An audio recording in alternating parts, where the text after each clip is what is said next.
3,780 pounds. Technically a new offering, although really just a revised, updated version of the previous 178 Wildwood FSX bunkhouse here at Haylett RV of Coldwater, Michigan.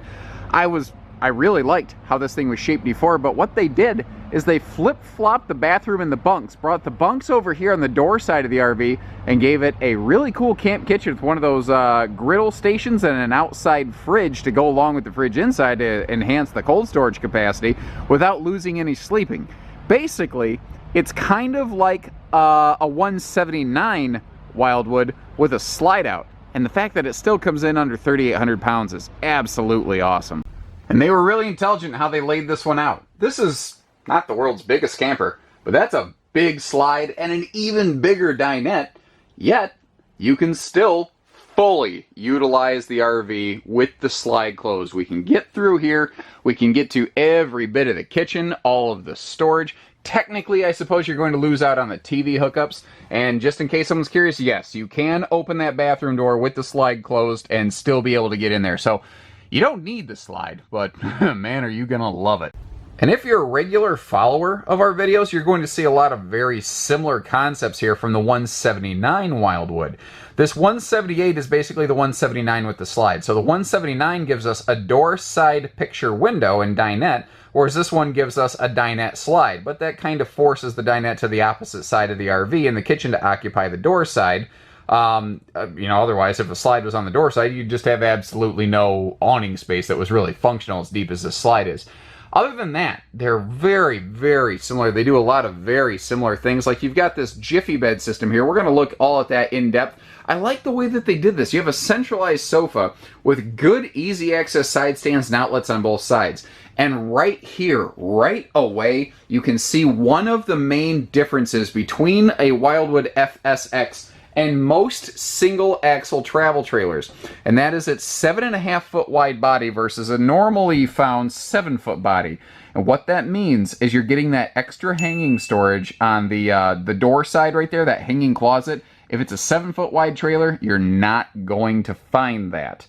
Additionally, their Jiffy Bed System is, well, as the name implies, it's a jiffy to work. It's simple and easy. And if you take a look, what it creates is that kind of, it's a different style of Murphy bed. It gives us a nice daytime sofa space, but it folds down to give us extra sleeping. And obviously you can see over here that big true U-dinette can fold down into a nice sleeping space as well.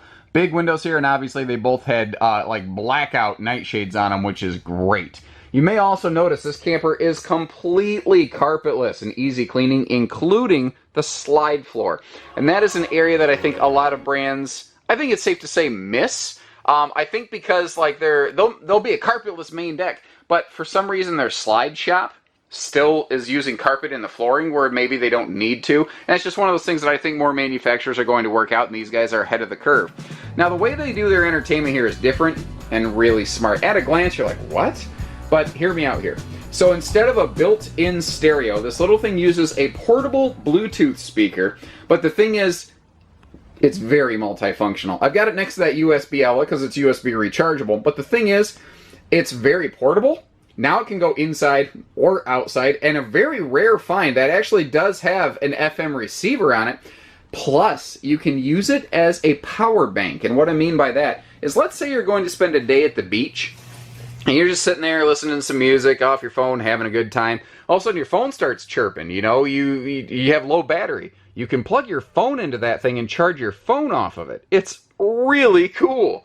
Now, all of the countertops here, whether it's this table or the kitchen or the bathroom, they're all a sealed edge press membrane. So if you spill some water on it, no big deal. And obviously the whole camper is a little bit spill friendly. And apologies if you hear maybe my phone chime a couple times. I'm expecting a potential call here. I have a family member in a very minor surgery, but still the word surgery, and I'm waiting to hear some results. And I don't believe anything's not going to be okay, but it's just kind of on my mind, so I turned my ringer on, which I don't normally do. Anyway, you see the storage doors to the ends of that dinette for easy access there. And as we look directly across from the sofa, that wall right there, that bathroom sidewall actually, is where you would find our TV hookups, which makes sense. It's directly across from the sofa.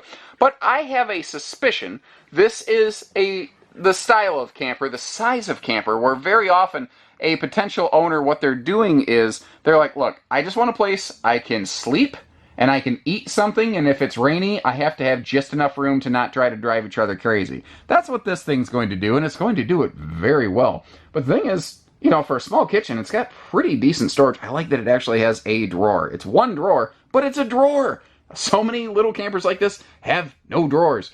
Big farm-style sink, and behind that, some easy reach outlets. Microwave above. You notice there is no oven. Smaller camper. A lot of times people aren't doing a lot of cooking inside, so they're not introducing that extra heat into the RV. You may have also noticed how we have a full 13,500 BTU air conditioner, so it will stay very comfortable in here in the summer seasons, and a full-size 6 cubic foot fridge. Now back here in the bunks, we'll talk more about this outside, but they plastered the bunks with windows wherever they could. All those bunk windows open for airflow. Great storage pocket down here for like some duffel bags below that lower bunk there. And I actually crawled up in here. I'm a side sleeper. This fit me just fine. I'm not saying I want to spend the rest of my life up in here. I'm saying for a weekend though, I could make it work. And I think if you had a big kid, they could make it work too. Now over here in the bathroom, couple really key points. The skylight and the vent are kind of one and the same, but it's small enough. It makes sense. This room makes sense that way. But notice that like floor to ceiling shower surround paneling, making it so you don't have to wipe down your shower walls. And it is a shower, not a travel trailer tub. I also want to make quick mention of the fact that, there's that ding again, right here. There is, you know, a little bit of foot traffic in that shower pan. You won't see that kind of stuff when you take this new RV home from Haylett RV. One of the things that we do for you at no additional charge is we clean inside and out, upside down and inside out. Well, I guess I already said that. Upside down is what I meant to say. Every new RV. We don't charge extra for that. We don't charge you extra to get the RV here. We don't charge extra for things like battery and propane and your first complement of sewer hoses and all that stuff. We make sure this RV is ready to go. You are properly educated on its use, and you have the necessary things that every single person is definitely going to need. Now, you may have preferences like, I might want to add a Max Air vent cover or some wheel chocks. We have a service center for that stuff, and as a Haylett RV customer, you actually get a discount on those items through our parts and service center. Now, it's subjective, of course, but I think this thing looks good. I love the color palette. I like how this thing looks. Especially versus the previous brown, and browner generation. The thing is, it's going to stay looking good with their tough coat system. All exposed aluminum on this has a anti-scratch coating applied to it, so that God forbid, you know, something rubs up against it or hits it or whatever, it's far less likely to leave a permanent mark on the RV. It's an easy towing 7.5 foot wide body, single axle, and this is really about as big as the single axle FSX, you know, couples, campers, or bunkhouses get. Kind of interesting that we're actually parked next to one of the smaller Wildwood X lights. Right there, the X lights when you step up to tandem axles and 8 foot wide, whereas FSX is single axles and 7 foot wide. Unless you talk about their toy haulers, and then you're back to 8 foot wide. Clear as mud, right?